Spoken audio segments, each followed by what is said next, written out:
Hey y'all, welcome to Big Bear Fishing. You know what time it is? It is Fishing Story Friday.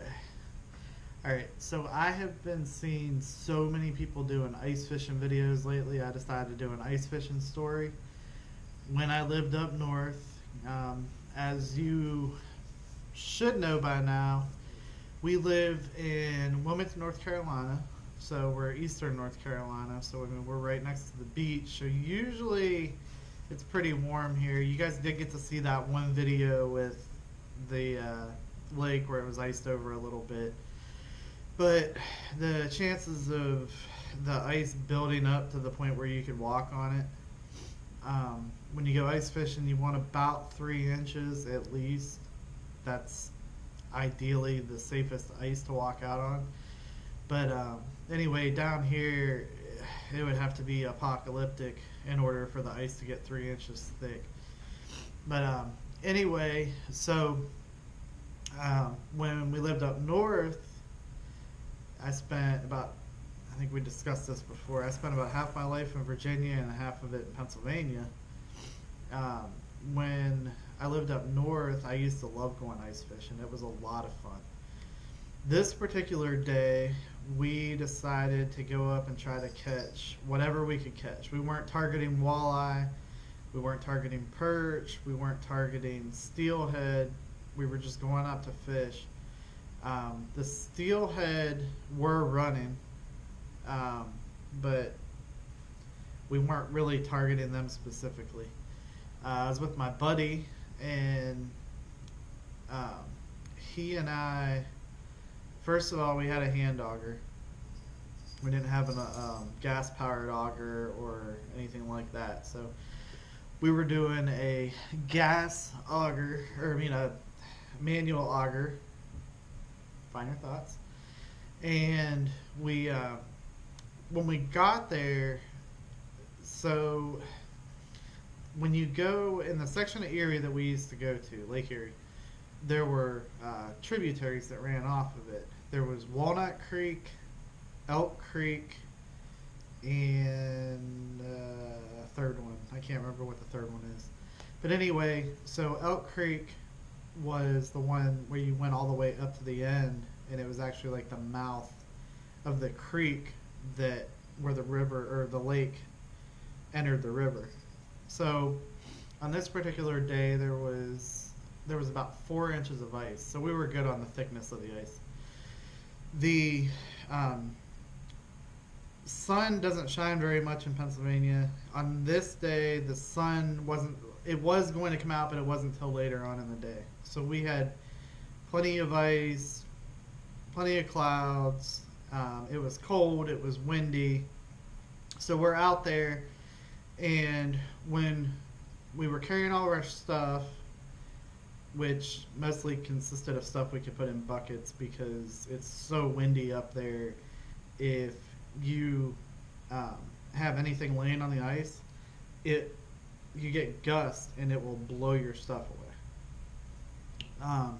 So we got there, we're carrying all of our stuff, and there was a little bit of a gap. So the ice had separated away from the shore a little bit. Not sure how it happened. It could have been maybe the wind, but the ice had actually separated, and it was only about maybe 11 inches, 12 inches, so maybe a foot that it had separated from. So that's, you get there, you're at the shoreline, you step over the little crack a little bit, and you walk out on the ice. Like I said, a good 4 inches thick. So we get out there, drill some holes. We caught a few here and there. Scott got up off of his, that was my buddy. Actually, his name was Flick. Anyway, so Flick got up off of his bucket, and big gust of wind. It couldn't have timed it any more perfect. Big gust of wind comes and just takes his bucket. He's running, trying to catch all of his stuff. I mean, everything was just going. So we caught a few fish. We're sitting out there, and we're having fun talking and messing around and stuff, trying to catch fish. And all of a sudden, the entire piece of ice that we were on. I don't know if it must have separated out into the lake further. The whole thing, we're sitting there and it just like that. It just drops. It didn't drop. I mean, it only dropped.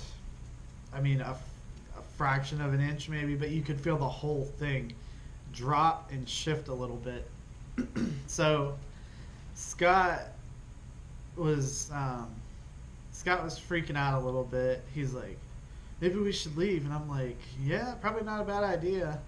What had happened, the sun came out, and I think further out in the lake, maybe there were some weak spots, and that sun started to cause it to crack or whatnot. But anyway, so we packed all of our stuff up. We decided we were going to go fish the creeks instead. Packed all of our stuff up. I mean, we were freezing anyway, so it was kind of nice to get off of the middle of the lake. But anyway, pack our stuff up, and we go to leave, and that gap that I was telling you about at the beginning, we actually had to get a little bit of a running start, which is not easy on ice, and then jump over the gap.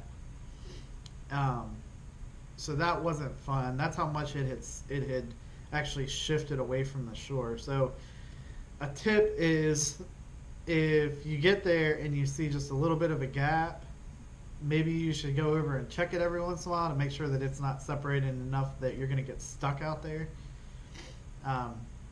We were fortunate, nothing bad happened that day. But anytime you're going to go out on the ice, I would recommend. I don't think they had them whenever. I mean, that was a while ago. But I would recommend getting those picks that you can actually put around. You can put them around here, and it's on kind of like a keychain stretchy cord, like a spiral cord thing. But they're picks, and they have a rubber coating over the, well, not a coating, like a sheath sort of, and they're sharp, but that sheath slides back, and what you can do is you grab it like that, and you can actually pull yourself up out of the ice. But anyway, I would do that. I would always make sure that ice is at least 3 inches thick. But that's the fishing story for today. We caught fish, nothing to brag about. I mean, but anytime you're catching fish, it's catching fish, so it's fun. And just being out there and getting to experience, that was a lot of fun. And it gave me a really good story to tell. So I hope you all enjoyed that story for the Fishing Story Friday. Make sure that you like, comment, and subscribe. And you get to see more of these videos. Make sure you turn on your notification, because I've noticed lately that if you don't have that notification on, it doesn't automatically send any kind of notification at all. And sometimes it doesn't even pop up as a new video from one of your subscriptions. But anyway, I hope you all enjoyed, and we will see you next time. Thanks for tuning in.